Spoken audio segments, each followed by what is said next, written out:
I think yes, most of the central banks continue to be data dependent, and the data continues to be benign. But I think Bank of England would like to wait for a more sort of considerable stable data before they go for the rate cut. So we are not expecting a rate cut this time, probably the next time, because I think this will also put a kind of a pressure on the currencies as well.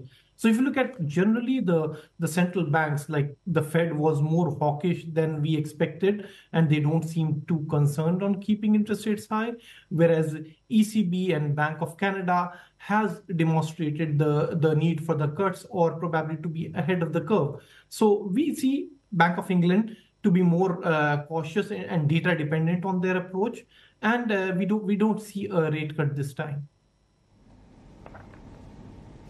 Easing last mile inflation has also given rise to hope that the Fed could cut rates sooner rather than later. And what's also interesting is that this has helped to make Nvidia the king of Wall Street. I want your take on current valuations as we look at cuts coming through the pipeline. Do you think that this is a dot-com throwback, or is it different this time?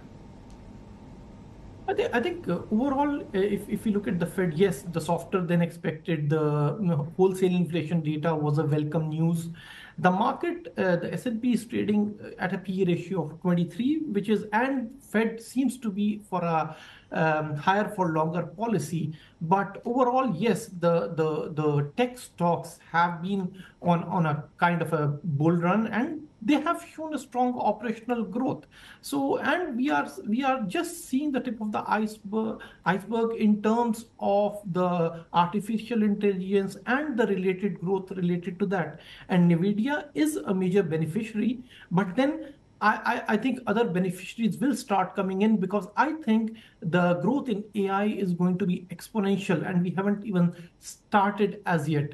So overall, yes, restrictive monetary policy can dampen corporate earnings and the high rates on consumer spending.